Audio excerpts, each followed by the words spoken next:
conviver com o ministro Pazianotto, que, além de todas essas credenciais, todos esses méritos que já mencionados, tem autor de inúmeras obras, publicou, enfim, mas é uma pessoa de um agradabilíssimo convívio, né? Um senso de humor muito arguto, né? Enfim, e dito isso, para que também não me alongue mais do que o necessário aqui, eu gostaria de passar a palavra a ele, que vai nos trazer alguns contributos sobre a sua visão, a sua privilegiada visão a respeito desse cenário que nós estamos vivendo, dos seus impactos em relação ao mercado de trabalho, que, sem dúvida nenhuma, é um dos epicentros, se não o principal epicentro, que vai sofrer aí os impactos dessa crise que se instalou no nosso país e se agravou, na verdade, com a pandemia. Muito bem, ministro, seja muito bem-vindo e, desde logo, então, passo a palavra ao senhor para que faça a sua apresentação. Se o senhor preferir que as perguntas sejam feitas ao final, por favor, é só dizer, mas, em princípio, a ideia aqui seria a de que as pessoas pudessem formular as suas questões por escrito e aí elas seriam transmitidas ao senhor, se o senhor não se importar.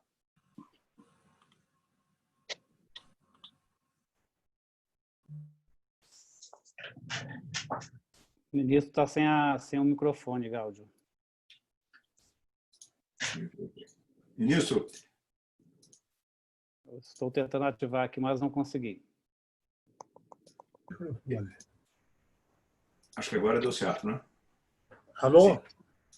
Boa Perfeito. noite, doutor Gáudio. Agora nós o ouvimos bem. Boa noite, doutor Gáudio. Eu tomo a liberdade de não fazer uma relação aí dos presentes, porque eu não conheço todos, mas quero que se sintam cumprimentados por seu intermédio. Eu tenho uma profunda admiração por você, pelo doutor Flávio, que também é meu parceiro, não é? E tenho certeza de que essa entidade de advogados reúne a nata da advocacia brasileira. O tema que me foi proposto fala do mercado de trabalho após a pandemia. Os desafios do Brasil. Estão me ouvindo, não é? Sim, ministro, ouvimos bem. Estão ouvindo. Bem,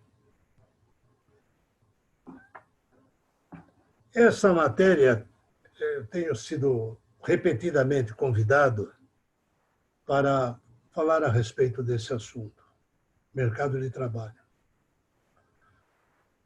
Falar sobre o futuro encerra uma forte carga de profecia. Profeta é alguém que, por meio de quem se dá a conhecer a vontade e propósitos divinos. A pandemia do coronavírus não foi profetizada. Não tivemos um novo Moisés a quem Jeová incumbisse de anunciar ao nosso faraó mais uma praga que nos assolaria neste ano de 2020. A pandemia chegou sem ser anunciada e, quando partir, não se sabe exatamente o momento em que isto acontecerá, deixará um saldo devastador. Quando desembarcou no Brasil, em janeiro, o Covid-19 encontrou o país envolvido numa crise política, social e econômica. Espalhou-se rapidamente, aproveitando-se da deficiente estrutura sanitária e dos desencontros registrados dentro da administração. Confundiram-na com gripezinha, fácil de curar com remédios populares. Disse alguém que o conjunto das relações de produção constitui a base sobre a qual se assenta a estrutura econômica. Sobre ela repousam superestruturas jurídicas e políticas. Quando as relações de produção estão contaminadas pelo conflito agudo e permanente de interesses, pela corrupção, pelo envelhecimento das instituições jurídicas, pela inoperância do poder legislativo ou pela parcialidade do poder judiciário, a superestrutura econômica se ressente e terminará por comprometer as superestruturas jurídicas e sociais. Ao assim acontecer, criam-se condições ideais para a deflagração ou aprofundamento de crise, que, não se resolvendo por vias políticas, acabará por desaguar em medidas de força. Os senhores são advogados atuantes, brilhantes, penalistas, tributaristas, trabalhistas. Devem estar lembrados que nós estamos na nossa 8ª Constituição. Eu mesmo, nascido em 1936, vivi sobre a Constituição de 1934, Constituição de 1937, Constituição de 1946, Constituição de 1967, Constituição de 1969 e vivo hoje sob a Constituição de 1988,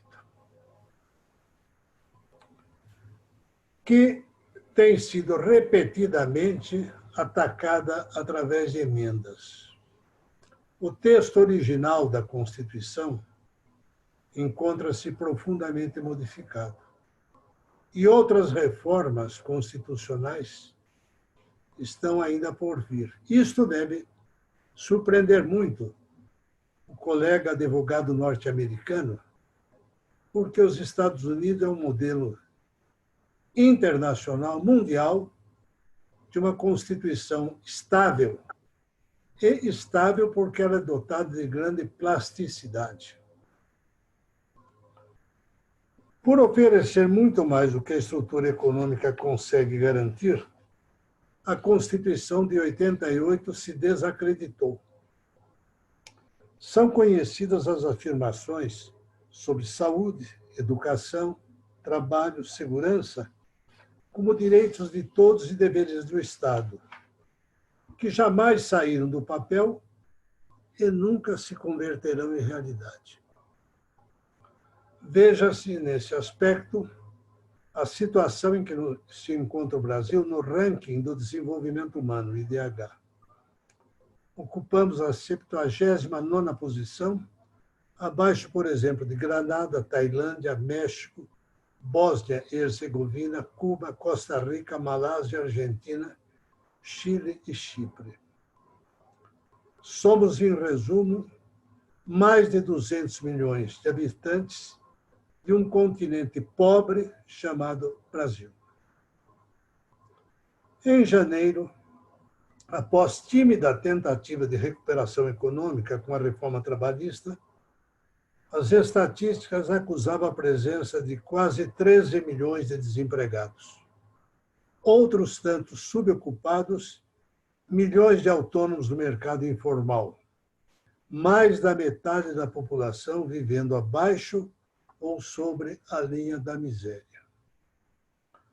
Como ficará o mercado de trabalho após a pandemia? É a pergunta que pede respostas objetivas e convincentes, mas muito difíceis de serem dadas, porque não sou dotado do dom da profecia. Antes da pandemia, já existia o desemprego como um dos flagelos da humanidade. Há mais de 10 anos, os dados da Organização Internacional do Trabalho são assustadores. Farta literatura europeia trata do assunto, invariavelmente em tom pessimista. Não se trata de problemas apenas de desindustrialização ou pobreza. Países ricos, como a Alemanha, acusam elevadas taxas de desemprego atribuídas à globalização, à informatização, à robotização e, mais recentemente, à inteligência artificial. Em São Paulo, para que os senhores tomem conhecimento, 25 mil advogados inscritos na OAB do estado mais rico do país pedem auxílio subsistência. Estão sem ganhar nada. Os senhores sabem que uma das profissões que mais se expandiu no Brasil foi a advocacia. O Brasil tem mais faculdades de direito e mais advogados do que o resto do mundo. Há uma inflação de advogados. E as consequências estão aí. Um dos exemplos é o famoso advogado audiencista, que recebe R$30, 40 para fazer uma audiência. Há quem cobre R$200 por uma sustentação oral num grande tribunal. Como retomar o caminho do desenvolvimento abandonado há mais de uma década e gerar empregos para mão de obra especializada e não especializada? O primeiro obstáculo é a insegurança jurídica, refletida nas estatísticas dramáticas da Justiça do Trabalho. Os senhores sabem que eu fui ministro do Tribunal Superior do Trabalho e presidi o tribunal. Uma das minhas grandes preocupações eram as estatísticas. Por uma razão, nem sempre diziam a verdade. Quando se fala em processo terminado, ou concluído, ou encerrado, não é aquele processo que o reclamante recebeu o seu dinheiro. É aquele processo onde há uma sentença com trânsito em julgado. Eu, com o doutor Armínio Fraga, na época presidente do Banco Central, nós criamos a penhora online, a penhora eletrônica, com uma tentativa de acelerar e tornar efetivas as execuções. O problema não se encontra resolvido. O fenômeno do passivo oculto, fruto da insegurança jurídica, aterroriza todo empregador. A reforma trabalhista, ao instituir a responsabilidade por dano processual destinada a punir o litigante que age de má-fé, reduziu o número de reclamações trabalhistas. Tenho ouvido, entretanto, nos últimos dias, notícias sobre a possibilidade de nova enxurrada de reclamações propostas por empregados que se sentiram lesados pelas medidas provisórias 297 e 936 ou dispensados por motivo de força maior. Gerar empregos não é simples ato de vontade. Exige planejamento correto e investimentos no volume necessário. Quando se fez aí o histórico desta associação, um dos exemplos foi a legislação sobre a empregada doméstica. Eu pergunto, essa legislação elaborada com a melhor das boas vontades, ela empregou ou desempregou trabalhadoras domésticas? O que aconteceu com o trabalhador rural volante, que era conhecido como boia fria? O trabalhador rural volante, diarista, o boia fria, não é? Foi vítima não só da mecanização da lavoura, da intensa mecanização, como foi vítima também, ou resultado inesperado, de milhares de ações trabalhistas, todas elas exitosas. De fato, as condições dos boias frias não eram boas, não eram as melhores, mas eram uma solução para a mão de obra não qualificada, especialmente do Nordeste, que vinha aos estados do Sul em épocas de safra para trabalhar. Isso, obviamente, não existe mais. E uma das razões também a prejudicar a contratação no campo é a portaria sobre trabalho análogo ao escravo. Eu conheço esse assunto razoavelmente. Trabalho análogo ao escravo é crime capitulado no Código Penal. Mas o Ministério do Trabalho, à época dirigido pelo PT, baixou uma portaria e instituiu o tal cadastro infamante. Todo empregador acusado justa ou injustamente, precipitadamente ou não, com ou sem direito de defesa, tinha e tem o seu nome cadastrado como mau empregador, com consequências econômicas devastadoras. O esforço da reconstrução econômica, gerador de empregos, exigirá de todos a práticas que nós não estávamos habituados, como renúncia à ostentação, reconhecimento de que nós somos um país pobre, capacidade de sacrifício, espírito de solidariedade, boa-fé nos negócios públicos e privados, combate incessante à corrupção e alta produtividade. Ensina aos economistas que a mão de obra é o principal componente dos custos das empresas. O paradoxo brasileiro resulta de ser a mão de obra, em geral, barata, de reduzida produtividade, mas de alto custo para o empregador. Tantos são os encargos que pesam sobre ela. O trabalhador leva pouco dinheiro para casa, mas custa muito ao patrão. James Tobin, economista americano, prêmio Nobel de Economia em 1981, escreveu que de 3 objetivos, estabilidade de preços, pleno emprego e liberdade para salários, um país capitalista e democrático só consegue alcançar 2. Se a frase é verdadeira, eu acredito que é, o governo deverá fazer as suas opções. O que nós queremos? Estabilidade de preços, ampliar o emprego, liberdade para salários, ou queremos pleno emprego e estabilidade de preços, liberdade de salários e pleno emprego? De fato, é muito difícil combinar ou harmonizar esses 3 objetivos. Eu fui ministro do Trabalho, e secretário do Trabalho em São Paulo, e fui ministro do Trabalho. E fui ministro numa época especialmente complicada, no governo Sarney.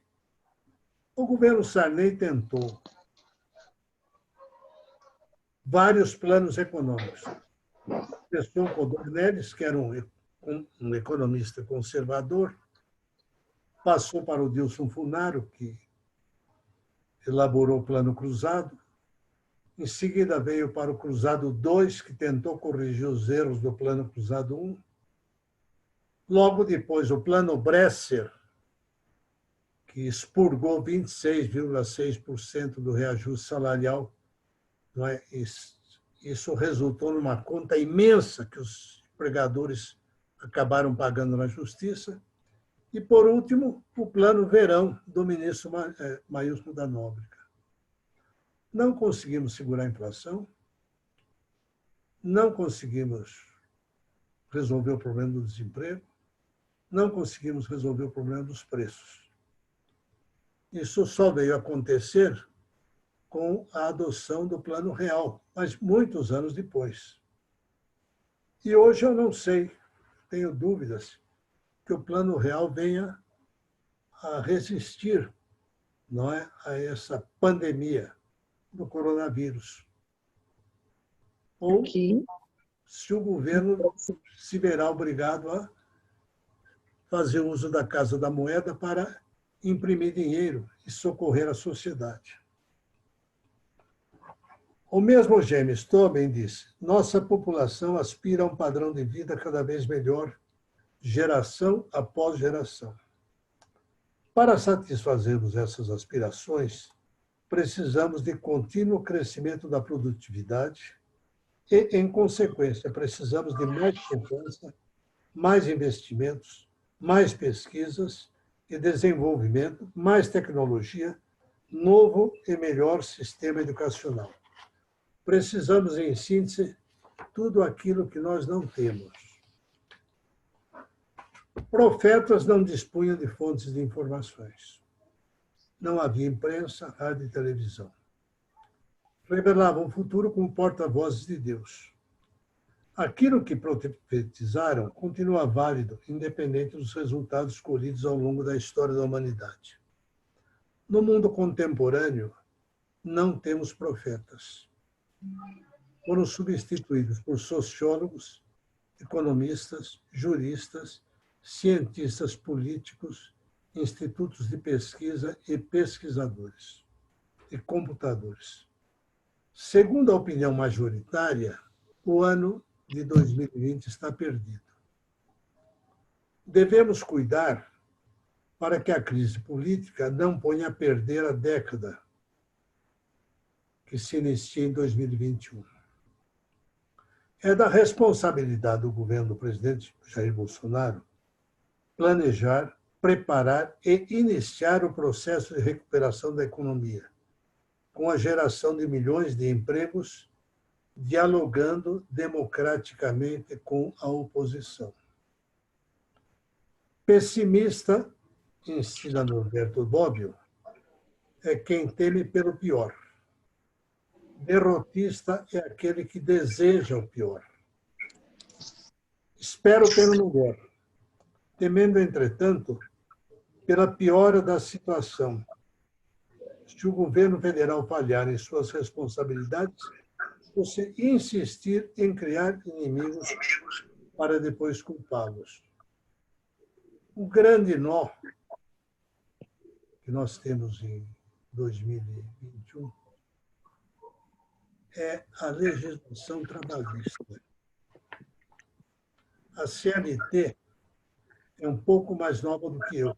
Eu tenho 84 anos, a CLT tem 77. É da época do telefone à manivela, da escrita manual, do ferro e carvão,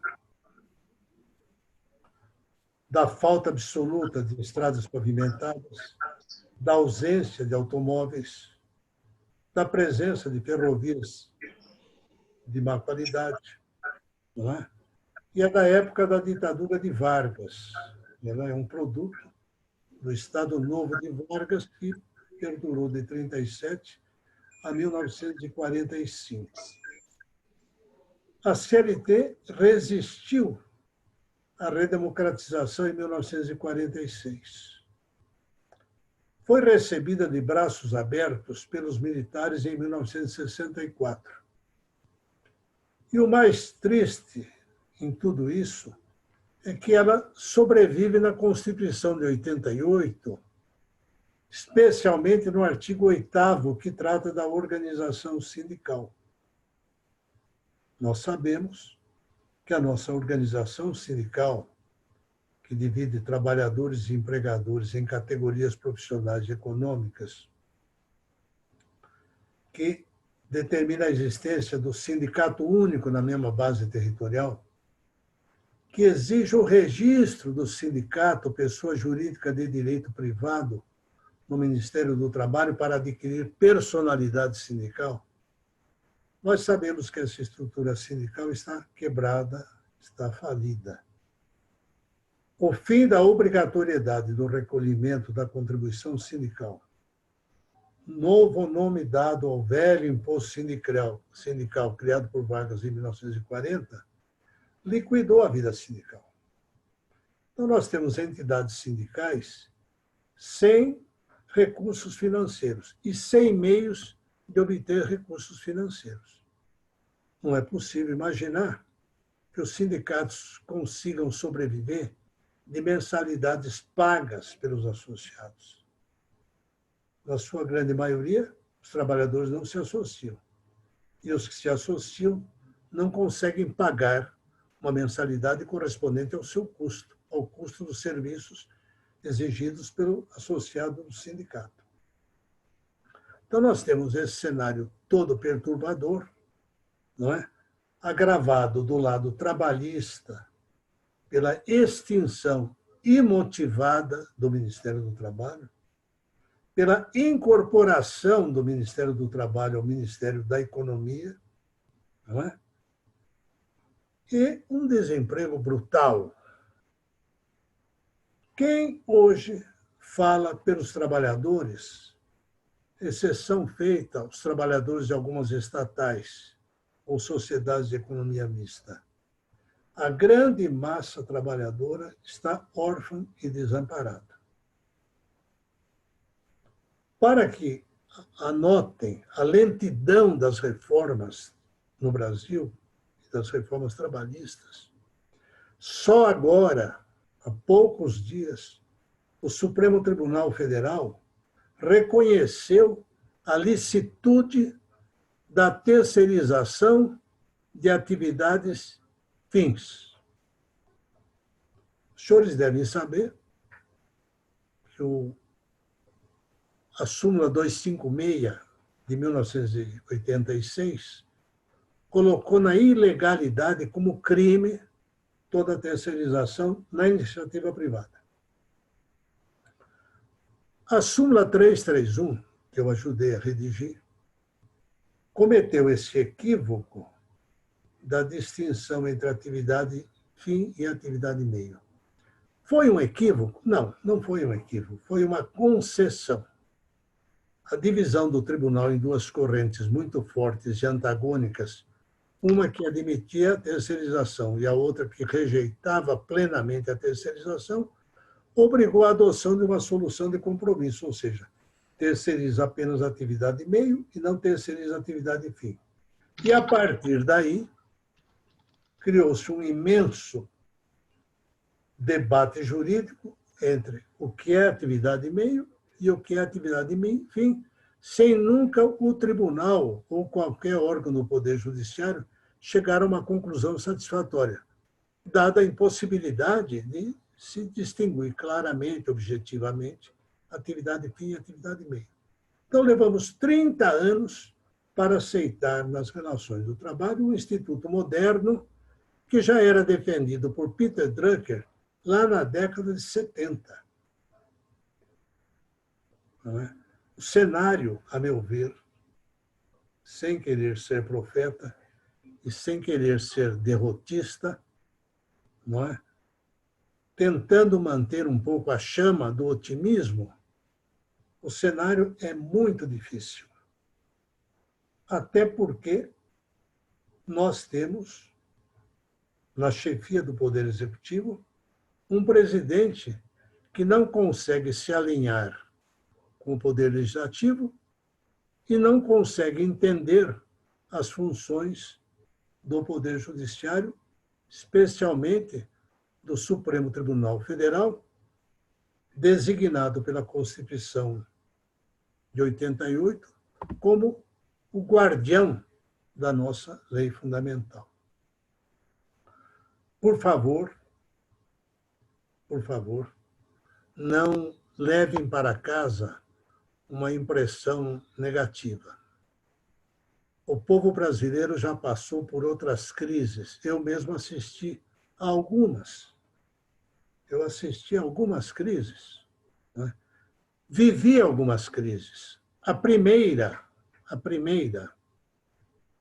com a deposição de João Goulart em 1964. Ou, se quiserem retroceder, com o suicídio de Vargas em 1954. O regime militar foi um regime em permanente crise, que resolvia os seus problemas mediante atos de força, traduzidos em atos institucionais e atos complementares. Mas a democracia não funciona assim. A democracia admite o dissenso. O consenso apenas nas regras de disputa. Né? Quando um presidente da República não compreende que a democracia admite e vive até, e se fortifica, e se revigora com o dissenso, nós estamos num caminho extremamente perigoso. Vamos aguardar do ministro Paulo Guedes, que é chamado pela imprensa como posto Ipiranga do presidente Jair Bolsonaro.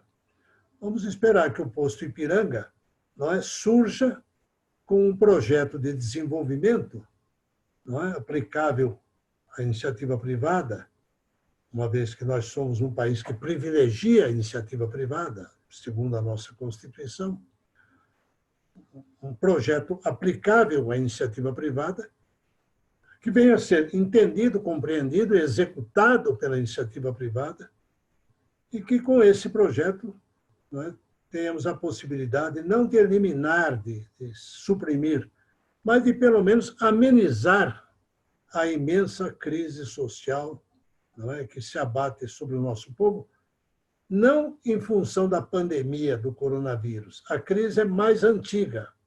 A pandemia veio apenas para torná-la mais grave e mais aguda.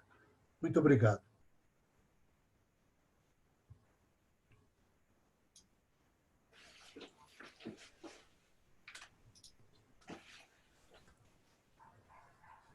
Muito bem, vamos às perguntas.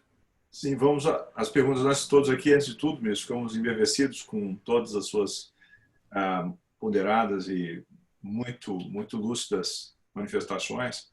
Como disse, nós estamos todos carentes nesse momento de luzes que possam nos guiar aí nessa profunda turbulência que apenas se iniciou, mas ainda certamente sofreremos os efeitos deletérios dessa crise em maior profusão e com maior intensidade nos meses que se seguirão, não há dúvida disso. Mas, ministro, agradeço imensamente, mais uma vez, a sua disponibilidade de estar aqui conosco, apresentando essas reflexões. E, bom, eu primeiro pergunto se, em relação aos demais, haveria alguma pergunta, se querem fazer alguma consideração, alguma pergunta dirigida ao ministro.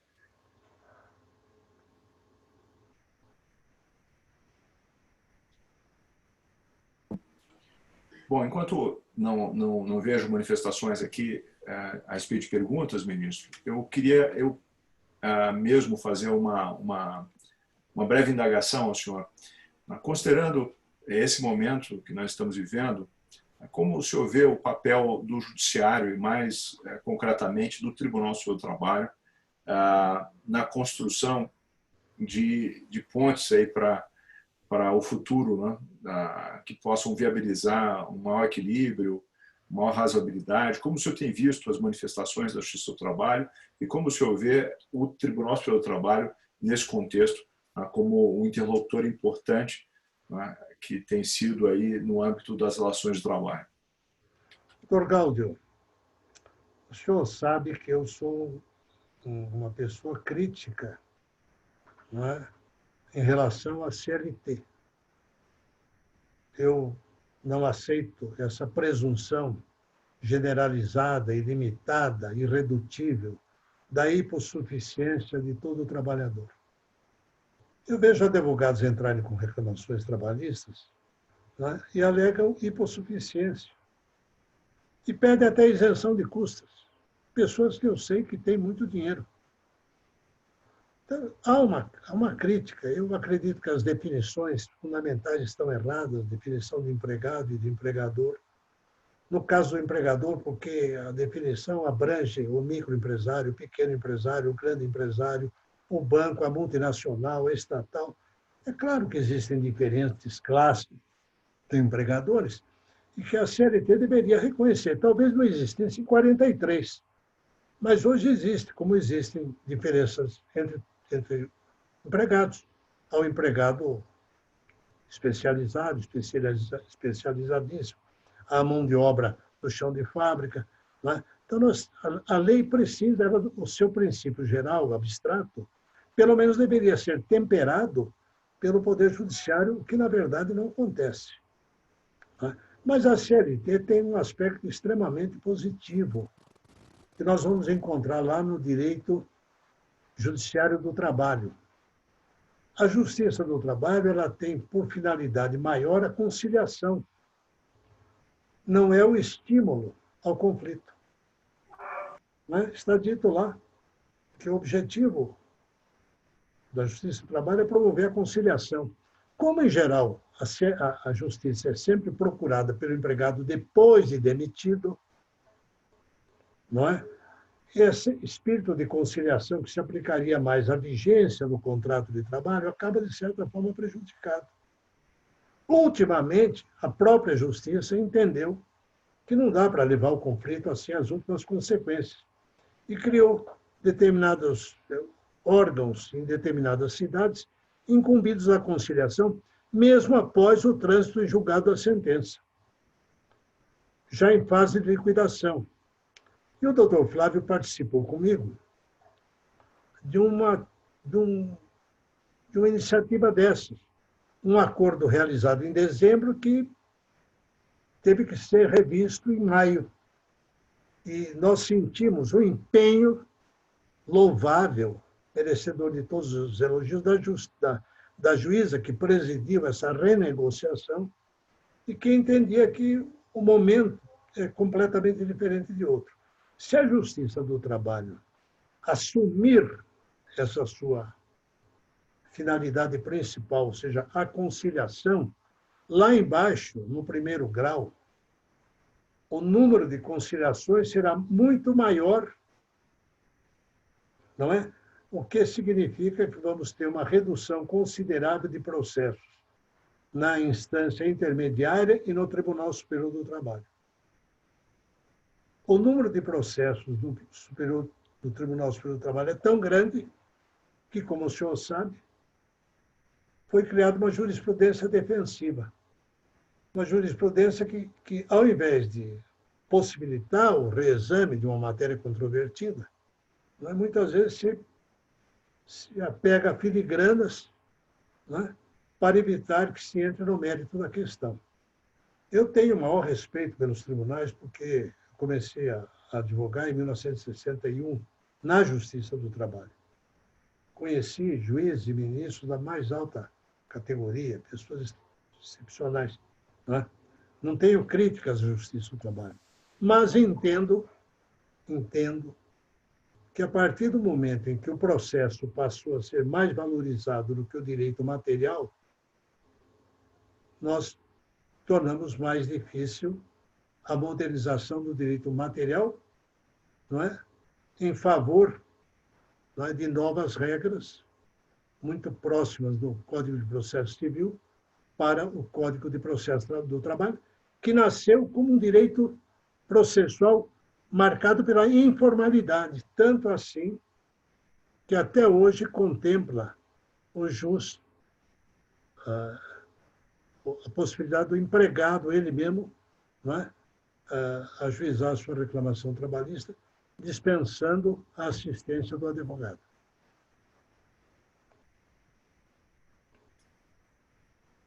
Muito obrigado, ministro. Nós temos aqui algumas perguntas, agora sim eu consigo identificá-las. A primeira delas é a do Dr. Ronald Rocha. Ele indaga ao senhor sobre a questão da maior liberdade de contratação e os seus possíveis efeitos benéficos para a geração de emprego. O senhor entende que a liberdade de contratação poderia contribuir, a ampliação da liberdade de contratação poderia contribuir para gerar novos empregos?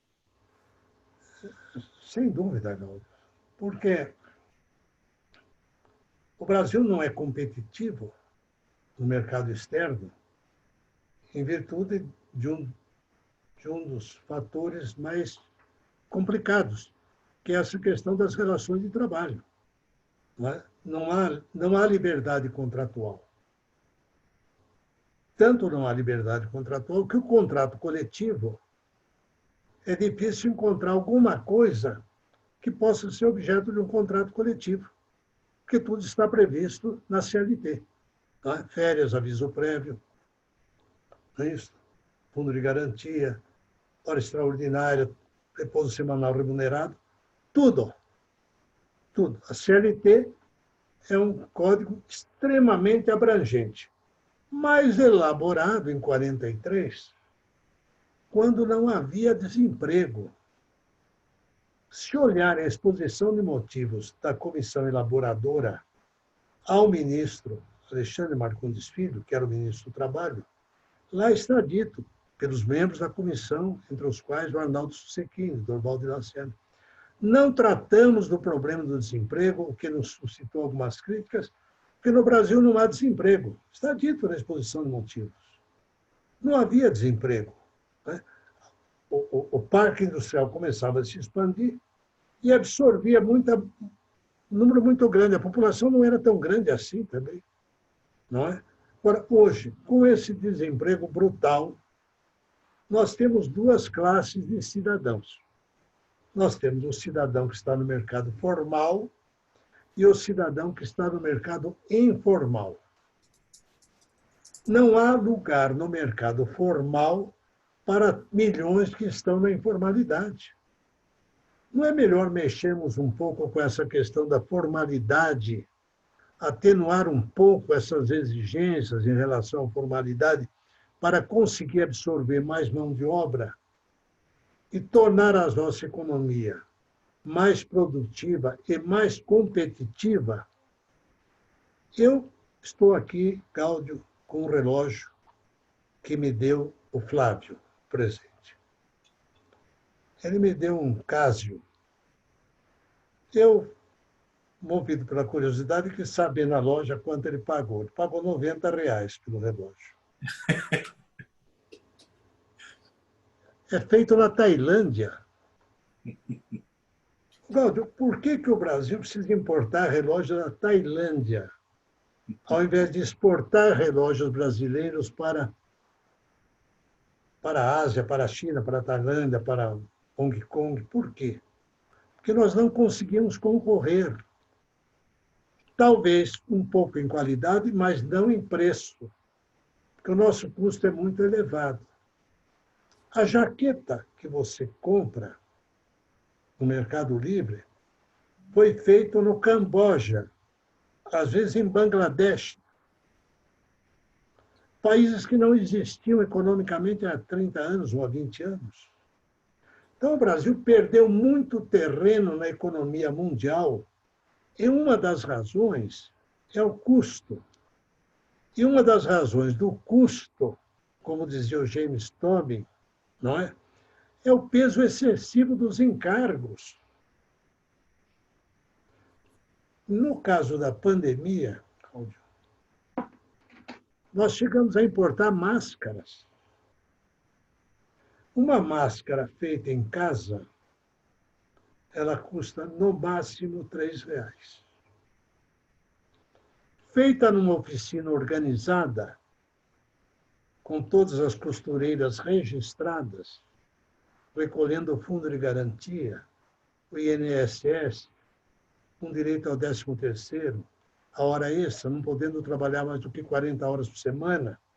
Se trabalhar a hora extra, tem uma carga adicional de 50%. Uma máscara feita no mercado formal, organizado, e que não é melhor do que a máscara doméstica, vai custar R$15 ou R$20. Então, não é possível. Nós temos uma economia, não é, conduzida com tanta insensibilidade ou com tanta falta de visão. Para absorvermos essa mão de obra que existe na periferia de São Paulo, nós precisamos de uma quantidade muito grande de microempresas, de pequenas empresas, de pequenas oficinas. Não é? Porque, em geral, são moços e moças que não tiveram acesso a um ensino de alta qualidade e não tiveram formação profissional. Então, nós temos aqui 210 milhões, um problema, não é? Colossal, e presos a princípios superados, a legislações ultrapassadas. A pergunta que me foi feita é essa, claro. Se houver mais liberdade contratual, haverá, evidentemente, mais emprego. Eu não estou querendo submeter o trabalhador brasileiro, não é, à condição de escravo, isso não é possível. Mas que entre 8 e 80 nós devemos encontrar um ponto de equilíbrio, dúvida também eu não tenho. Acho ministro. Nós temos agora, sim, diversas perguntas aqui, vou procurar apresentar de maneira objetiva, ministro. E a primeira delas aqui do Vivaldo concerne a questão do home office, ou, enfim, do teletrabalho. Há algumas distinções conceituais aqui, mas não vem ao caso explorá-las. Ministro, como o senhor vê essa questão do home office que tem sido implementada de maneira bastante abrangente, né, por diversas organizações, inclusive pelos escritórios de advocacia, né, todos nós aqui, enfim, desenvolvendo o nosso ministério à distância, não é? Enfim, como é que o senhor vê isso, o impacto em relação a possíveis mudanças nas relações de trabalho? Cláudio, eu espero que o legislador não atrapalhe. Não é isso? Esse mercado está se formando com muita naturalidade. Não há nenhum inconveniente, não é isso? O cidadão trabalhar em casa. Essa experiência já existia antes da pandemia. O que a pandemia fez, ao decretar a quarentena, determinar a decretação da quarentena, foi ampliar o número de necessidades em relação ao trabalho em casa. Mas não existem regras. Existem regras para o trabalho externo, não é? A primeira lei de terceirização foi a lei do representante comercial autônomo, que é de 1965. O representante comercial autônomo trabalha fora. O motorista de caminhão de transporte interestadual, intermunicipal, ele trabalha fora. Para o motorista existe um sistema de monitoramento criado inicialmente para proteger, para defender contra o roubo de carga. E numa lei seguinte foi estendida ao motorista, para que haja um sistema de controle. Então nós temos um diário de bordo e temos a expressão usada de diário de bordo e temos, não é, o monitoramento permanente a cada 30 segundos ou 60 segundos, não me lembro bem. O dono da frota sabe exatamente onde está o caminhão. Não é? Nós vamos precisar encontrar, porque o trabalhador não é caminhão. Isso é outra coisa. Mas nós vamos precisar encontrar um sistema que não obstrua o home office, que a pretexto de proteger contra o trabalho análogo ao escravo, não crie tais dificuldades que todo mundo volte para o interior das oficinas. Houve uma experiência antiga, alguns anos atrás, das cooperativas. Quando se acrescentou um parágrafo único ao artigo 472, falando que não há relação de emprego entre o sócio e a cooperativa, ou entre o prestador de serviço e tal, que está lá na lei, imediatamente explodiram as cooperativas pelo país. Apanha o serviço na fábrica, leva para casa, cada cooperado leva e tal. Mas ali também aconteceram coisas muito irregulares. Muitos empresários passaram a denominar da denominação de cooperativa, que era uma empresa prestadora de serviços. Entrou a má-fé, entrou a corrupção, entrou a ganância. Mas a cooperativa é um modo excelente do trabalho fora da oficina. E é um trabalho coletivo, ou pode ser feito em casa. Então, existem experiências importantes. Eu sou muito favorável, até porque estou me dando bem com isso.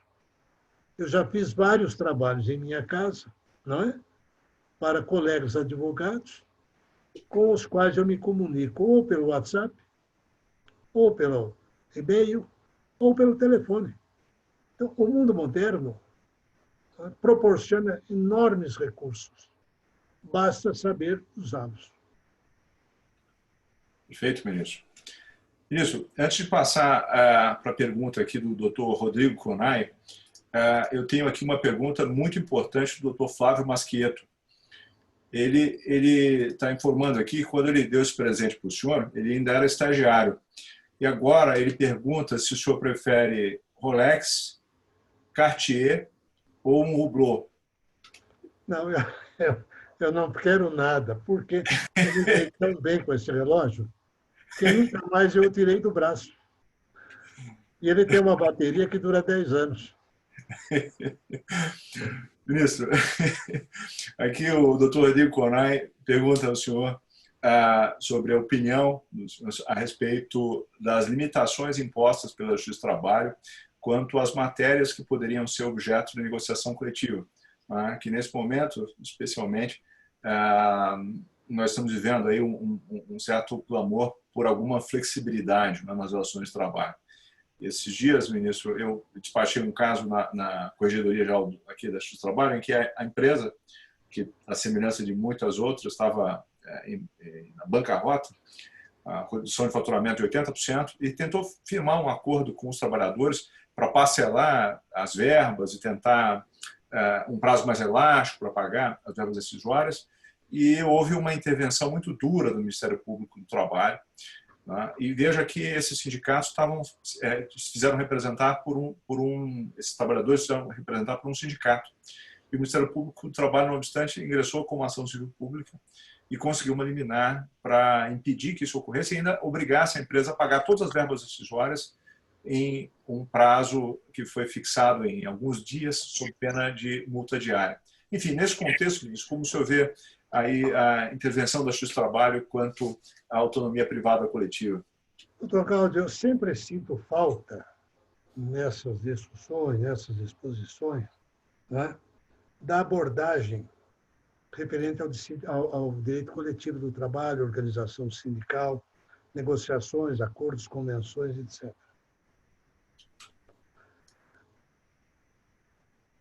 Eu defendo a ideia de que as partes, ao negociarem, celebram um negócio jurídico, né, como pessoas capazes, visando um objetivo lícito e na forma prescrita em lei. Só elas poderiam interferir posteriormente naquilo que foi acordado, por uma razão. Só elas estiveram presentes na mesa de negociações. Quem não esteve presente nas mesas de negociações não sabe o que aconteceu, porque o instrumento, o acordo, a convenção, não traz detalhadamente, não traz, por exemplo, uma exposição de motivos, é um documento prático, objetivo. Ainda esta semana, eu trabalhei num caso, não é, em que foi celebrado um acordo coletivo, dentro do qual havia uma cláusula relativa a horário, distribuição semanal do horário, os dias da semana que o trabalhador faria 8, o dia da semana que ele trabalharia 9, e a possibilidade da convocação pela empresa desses trabalhadores para prestarem serviço ao sábado. 2 objetivos essa cláusula atendeu. Primeiro, dos trabalhadores. Por quê? Não é? É uma construtora de uma imensa usina hidroelétrica, a usina hidroelétrica Giral, lá em Rondônia. Os trabalhadores vieram de longe, então eles vivem dentro do canteiro de obras. O canteiro de obras fica a 150 quilômetros da cidade mais próxima. Eles vivem lá. Então, para eles, não há interesse nenhum em permanecer em ociosidade quando poderiam trabalhar aos sábados. Mesmo porque sábado é dia útil. Sábado não é domingo nem feriado. Sábado é dia útil. Tá? E para a empresa, essa cláusula é importante porque a região é sujeita a constantes chuvas e até a inundações. O canteiro de obras várias vezes ficou inundado. Ora, a empresa construtora tem prazo de entrega sob pena de pagamento de multa. Então, muitas vezes, o trabalho aos sábados atende ao empregado que vai receber 80% como remuneração pela hora extra, um acréscimo de 80%, e atende a necessidade da empresa, que diminui o atraso. Não é? Bom, tempos depois, já encerrada a obra, o próprio sindicato se insurge contra o acordo coletivo. E pela primeira vez em minha já longa carreira, doutor Cláudio, eu vi uma ação proposta contra o cumprimento do acordo. Não foi uma ação proposta contra o descumprimento, aquela que é prevista no artigo, se não me falha a memória, 472, parágrafo único da CLT. Ação proposta porque ambas as partes cumpriram o acordo. E há outras situações em que o respeitabilíssimo Ministério Público se insurge contra o acordo, dizendo, não, isso não é matéria de negociação.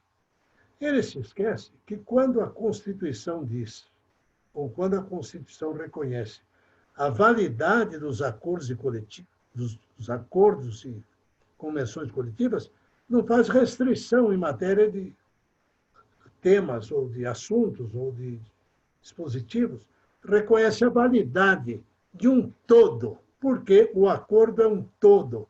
É impossível, dentro de um acordo, destacar uma cláusula para dizer esta é irregular. A negociação envolveu o conjunto, uma coisa está amarrada à outra. Um acordo ou uma convenção é fruto de uma lenta costura, de uma lenta negociação. O que eu concedo mais aqui, eu recebo mais acolá. E, por último, doutor Cláudio, o Brasil ratificou a Convenção da OIT sobre o fomento às negociações coletivas. E a Convenção da OIT não distingue, não diz, olha, isto é negociável e isto não é negociável. Até porque o Brasil é um dos poucos países que tem uma legislação relativa a contrato individual tão minuciosa. Os países industrializados não recorrem à legislação, recorrem ao contrato coletivo. E o contrato coletivo resolve todas as questões existentes naquela situação. Daí porque um contrato, ou melhor, um acordo ou uma convenção coletiva, tem vigência de, no mínimo, 1 ano, segundo os usos e costumes, e de, no máximo, 2 anos, segundo a norma legal. Por quê? Porque no acordo seguinte, na convenção seguinte, nós vamos verificar, as partes verificarão quais as fragilidades, quais os equívocos do acordo anterior, para corrigi-los. E não bastasse, há um dispositivo específico no título 6º da CLT, que trata exatamente da revisão, da prorrogação, da anulação do acordo coletivo. E qualquer mudança será negociada novamente pelas partes, satisfeitas aquelas exigências relativas, não é, à Assembleia Geral, por exemplo, à documentação. Então, não há por onde, não é, conseguir argumentar de maneira convincente em relação a essa ideia, a essa prática de pescar uma cláusula, como se fez muito em relação ao intervalo interjornada, não é? Pescar a cláusula do almoço, da duração do almoço, para declarar nula. Ou pescar a cláusula do cartão de ponto, para dizer, não, é obrigatório o registro do cartão de ponto. As partes é que devem resolver se é obrigatório, se não é obrigatório o registro do cartão de ponto. Esse vício nacional que começa lá atrás com Vargas, dessa tutela exagerada da classe trabalhadora, acabou deformando o nosso movimento sindical, patronal e operário. Basta ver a lista dos precedentes normativos do TST. Tudo ali era objeto de julgamento. Até, não é? Havia uma cláusula da T, se não me engano, que era o negócio dos produtos que uma moça poderia usar para manicure, arrumar o rosto, pó de arroz, aquela coisa toda. Então, como é que vamos chegar? A cláusula da garrafa bicada, não há necessidade disso. Reconheçam que os trabalhadores têm maturidade para negociar e que os empregadores devem respeitar as negociações que estabelecerem com seus trabalhadores. Excelente, ministro. Todos aqui ficamos maravilhados com as suas lúcidas considerações, né? Esse é, de fato, um terreno muito sensível, em que há manifestações absolutamente, como eu poderia qualificar, ministro da Justiça do Trabalho, manifestações muito infelizes, né? Infelizmente, uma intervenção hiperprotetiva que acaba por ferir o próprio trabalhador que se pretende proteger. Ministro, o doutor Marco Antônio tem uma pergunta aqui, e eu vou me permitir lê-la. Se vamos ter uma enxurrada de reclamações, como mencionado pelo ministro, teremos um efeito contrário à ideia de proteger as empresas e, consequentemente, os empregos. Na opinião do ministro, qual será a tendência dos tribunais superiores quanto à necessária relativização dos fatos ocorridos nas relações de trabalho face à situação inédita criada pela pandemia? Essa é a pergunta do doutor Marco Antônio. É muito difícil prever, né? São 1.500 juízes de primeiro grau, são 24 tribunais, depois o TST, as turmas, etc. Mas com esse gravíssimo inconveniente de que tudo acaba sendo muito demorado na Justiça do Trabalho. Quando você precisa, para retomar o crescimento, não é, de decisões rápidas e enérgicas, não é, pode se avolumar muito o número de processos trabalhistas e essa coisa do passivo oculto e tal. Mas eu entendo que há uma solução. Não é? O empregador deve invocar, não é, o princípio da força maior. Ele não agiu, não é, por livre deliberação. Ele sofreu a pressão de uma força imprevisível e inelutável. Não é isso? Dias atrás, um juiz do trabalho, não me lembro onde foi, determinou a reintegração de centenas de empregados que haviam sido demitidos.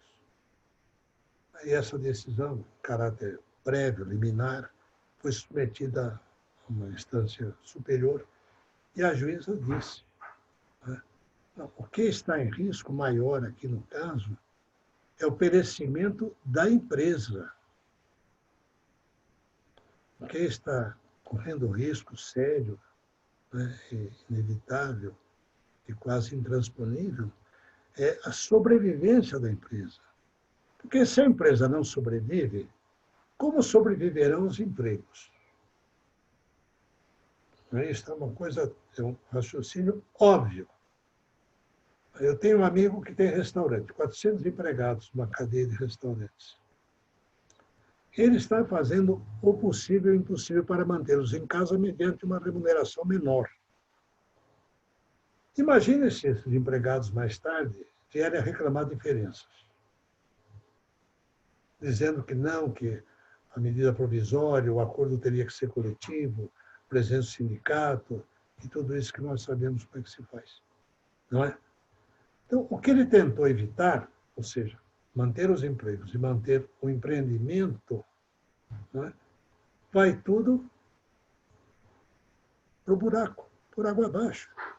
A meu ver, a responsabilidade da Justiça do Trabalho, onde eu fui ministro 12 anos, nesse momento é de suma gravidade. E vou lhe dar um exemplo. Quando do plano Collor, em março de 1990, um grande conglomerado empresarial de um dos estados do Nordeste, né, foi surpreendido, porque ele havia celebrado uma convenção coletiva com o sindicato 2 meses antes. E nessa convenção figurava uma cláusula do reajuste mensal dos salários, porque a inflação era, de fato, terrível, galopante. A inflação de março de 1990 foi de 80,32%. A empresa compareceu e me pediu que examinasse o caso. E eu não me lembro se foi por distribuição, porque eu era corregedor, não me lembro bem, né? Eu suspendi a vigência da cláusula. Dei um longo voto, longo despacho, em desacordo com aquilo que eu habitualmente faço, para demonstrar que nós não estávamos diante de uma questão de política salarial, nós estávamos diante de um problema de política econômica. O plano Collor mexeu nos salários, mas incidentalmente. O que, na verdade, ele fez foi confiscar todos os ativos, o que acarretou uma crise econômica. Eu não sei se os que estão aí comigo se lembram como foi a crise econômica desencadeada pelo Fernando Collor com a Zélia Cardoso de Mello, que era sua ministra da Economia. Bem, houve uma celeuma muito grande em torno do meu despacho. Os dirigentes sindicais me procuraram, vieram falar assim, não, eu não posso fazer isso porque eu quebro as empresas. Empresas estratégicas, eu quebro. Elas não têm como reajustar salários em 84,32%. O TST, num julgamento também muito acidentado, não é? Sustentou a minha decisão liminar. Manteve, não é, a suspensão da cláusula. O problema foi para o Supremo Tribunal Federal, Gáudio. Para o Supremo Tribunal Federal. E 20 anos depois, ou 15 anos depois, um dos mais ilustres ministros mandou pagar as diferenças mediante despacho monocrático. Depois do despacho, ele percebeu que não havia dinheiro no mundo para sustentar aquilo que ele determinou. Porque começava a contar a correção monetária de 84% em 1990, e depois vinham todas as correções monetárias, só viríamos parar no plano cruzado, ou no plano real. Mais juros e correção, não é? Esse processo até hoje não foi julgado. Está lá no Supremo, não foi julgado porque é impossível julgar. Juridicamente, talvez até esteja certo. Mas eu tomei uma medida de emergência. Então, o que tem acontecido? As empresas e o sindicato têm feito acordo, já fizeram tudo, já resolveram o problema através de acordos. Não havia como dar cumprimento àquele despacho. Ou a uma eventual sentença que determinasse o cumprimento da cláusula. Se fosse na semana seguinte, quem sabe? Mas 20 anos depois, imagine você que tem prática de justiça do trabalho, o que significa esse cálculo, não é? Mais juros de 1% ao mês, e mais correção e juros sobre juros. Então, às vezes, o juiz tem que tomar uma decisão determinada pelo bom senso. Agora não será pelo bom senso, agora será com apoio na CLT e no Código Civil. O motivo de força maior, ele tem uma força irresistível. E não há dúvida, está declarado numa das medidas provisórias, não é? Um estado de calamidade pública e, como decorrência, ocorrência de um motivo de força maior. Bom senso é uma palavra, é uma expressão, ministro, que está em falta nas prateleiras da Justiça do Trabalho, infelizmente. Ou pelo menos em algumas das decisões que nós temos visto em relação aos efeitos dessa pandemia nas relações de trabalho. Não é, ministro? Bom, nós temos isso. Eu sei que já estamos abusando muito da sua disponibilidade. Nós temos mais algumas perguntas, e aí eu indago ao senhor se o senhor ainda teria alguns minutos para responder pelo menos algumas delas. Serei breve. Responderei de uma maneira. Eu vou me ater, ministro, então, a duas últimas perguntas, e aí nós nos despedimos do senhor, agradecendo imensamente a sua disponibilidade, a sua paciência de estar aqui conosco. A primeira delas, ministro, que é do escritório do Dr. Lucchioni, mais especificamente do Dr. Alexandre Pontes, pergunta o seguinte, ministro. Economistas de matriz liberal e favoráveis à responsabilidade fiscal têm defendido que o Estado deverá intervir mais na economia em razão da pandemia como forma de estimulá-la. Como o auxílio emergencial e os auxílios governamentais às pequenas e médias empresas poderiam ser manuseados nesse contexto? É a pergunta que faz o Dr. Alexandre Pontes. Doutor Alexandre Pontes, existem duas grandes escolas econômicas, não é? A do Keynes e do Hayek, os mais conhecidos, os mais modernos. Ou a escola de Chicago, não é? Que é uma escola bastante conservadora e muito procurada por economistas brasileiros, que tem, na questão do equilíbrio das contas públicas, não é? Seu ponto fundamental. A busca é do equilíbrio das contas públicas. O Estado não pode ser devedor. Nós precisamos zelar muito e não há ninguém que esteja em desacordo com isso. De fato, as contas públicas precisam ser manuseadas com elevadíssimo sentido de responsabilidade. Mas agora eu pergunto.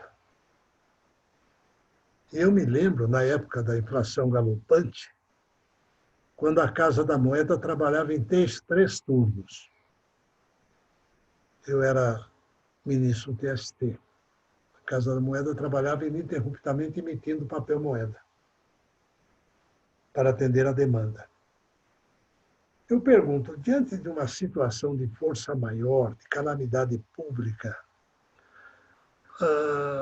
em que pessoas estão morrendo de fome, em que uma quantia tão diminuta de R$300 faz a diferença entre a vida e a morte, não é?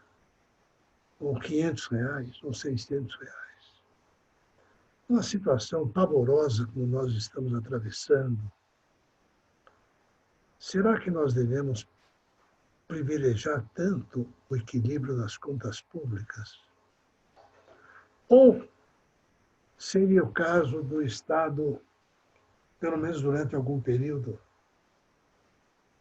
abrir mão da dogmática da Escola de Chicago e emitir dinheiro para socorrer a população?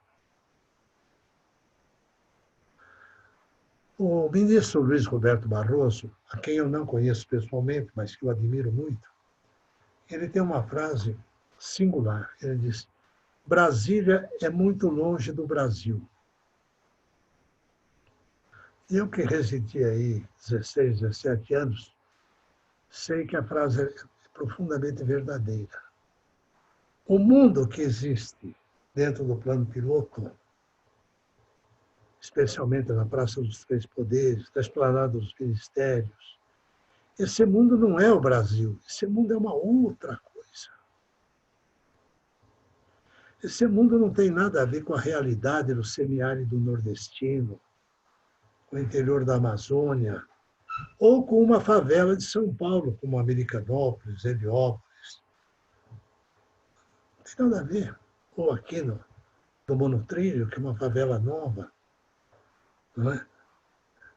Então, seria necessário uma maior aproximação real entre Brasília e o resto do Brasil,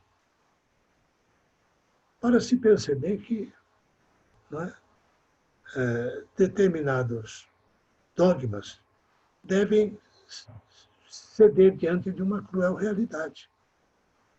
Um dos programas do PT, que eu inicialmente combati por artigos na imprensa, foi o do Bolsa Família. Depois eu me convenci que o PT estava certo.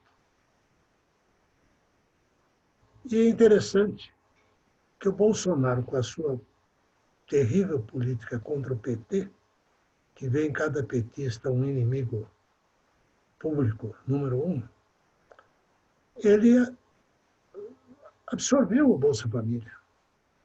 Não há como retirá-lo.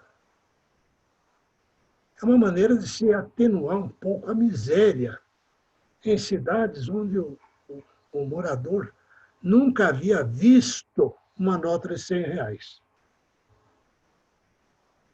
Cidades que vivem, não é, do auxílio-doença, dos aposentados, porque não tem nenhuma atividade econômica. A atividade econômica que tem é atividade de subsistência, de mera subsistência, numa região árida, ou semiárida. E nós, de vez em quando, vemos fotografias em revistas, em jornais, daquelas casas de barro, né? Pai, a mãe e 3, 4, 5 filhos pequenos.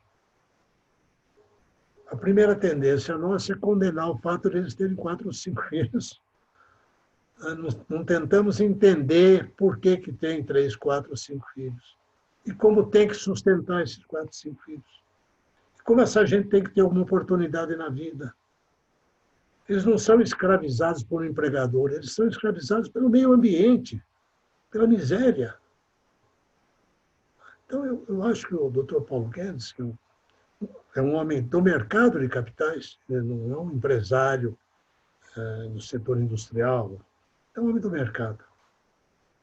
O Dr. Paulo Guedes deve ser alertado para esse drama social que nós estamos vivendo, né, e afrouxar um pouco esses controles para que o dinheiro volte a circular.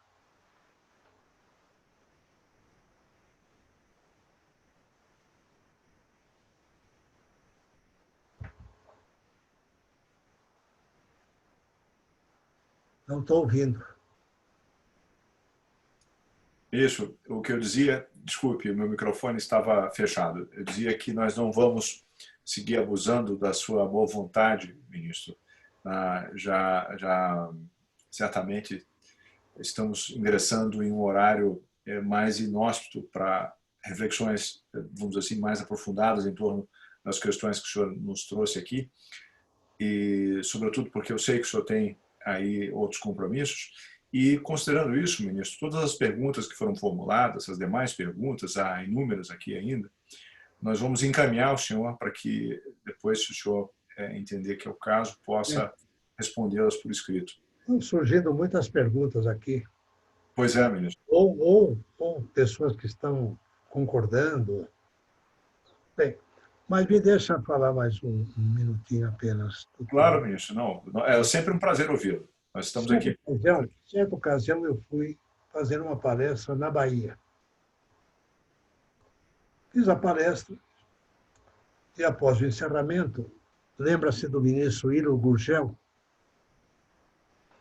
O ministro, conversando comigo, ele falou: Fazianotto, eu gostei da sua palestra, mas você não enfrenta as questões jurídicas. Você, na verdade, faz uma exposição política. Eu falei: é verdade. É verdade.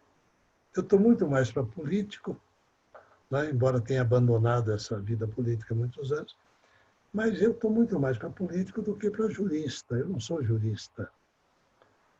Eu sou uma pessoa que se comove diante da miséria, diante da pobreza, que não aceita tranquilamente que essas coisas aconteçam. Eu sou uma pessoa que não aceita as injustiças, especialmente quando a injustiça é cometida por um órgão do Poder Judiciário. E eu uso esse único recurso que eu tenho, né, que é a minha voz, e alguns artigos, para manifestar o meu pensamento com absoluta liberdade, como já eu o fazia no regime militar, quando eu tinha a palavra na tribuna do TRT de São Paulo.